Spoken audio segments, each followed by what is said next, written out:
हे जीवनाचं अंतिम सत्य, जे त्रिकालीबाधी सत्य आहे. जीवन नश्वर आहे. ना कफन में जेब होती, ना कब्र में अलमारी, और ये मौत के फरिश्ते तो रिश्वत भी नहीं लेते.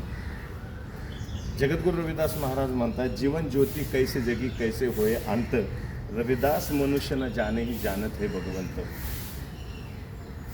जन्म आणि मृत्यू हे एक गूढ सत्य हे ईश्वरच जाणू शकतो, परमसत्ता परम तत्वच जाणू शकतं. आणि म्हणून जगद्गुरु रविदास महाराज एका सुंदर अभंगामध्ये म्हणतात की यह तन ऐसा जैसे घास की टाटी, जल गयो घास रह गयो माटी. अरे हे जीवन त्या गवताच्या काडीप्रमाणे आहे, जे क्षणार्धात जळून त्याची राख होते. आणि म्हणून गर्व कशावर करायचा? गर्व सुंदर दिसण्यावर करायचा, पदाव प्रतिष्ठेवरती, जातीवरती, धर्मावरती, कशावरती तुम्ही गर्व कराल? एक दिवस सगळं आपल्याला इथंच सोडून जायचं आहे. पुढच्या ओळीमध्ये जगद्गुरु रविदास महाराज म्हणतात, ऊंचे मंदिर साल रसोई घर पुन रहना होई.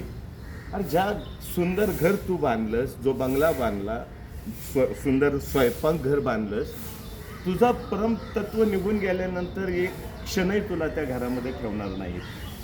जगद्गुरु रविदास महाराजांनी किती विशाल असा आम्हाला संदेश दिलेला आहे पहा.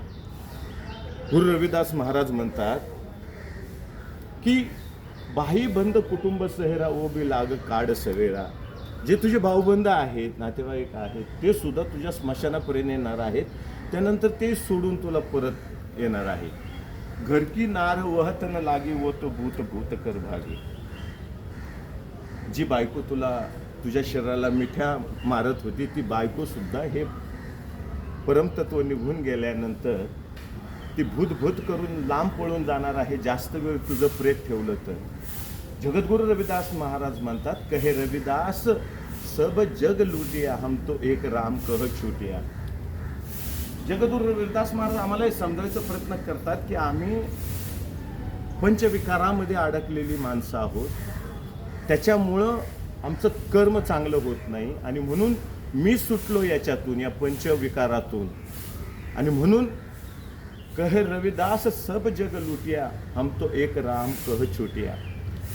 त्या प्रभू परमात्म्याच्या स्मरणाने, नामस्मरणाने, त्याला जाणल्याने, त्या परमतत्वाला, भगवताला जाणल्याने माझी सुटका झालेली आहे, असं जगद्गुरु रविदास महाराज आपल्याला सुंदर असा संदेश देतात. आणि म्हणून हे मनुष्य गर्व कशावर करता?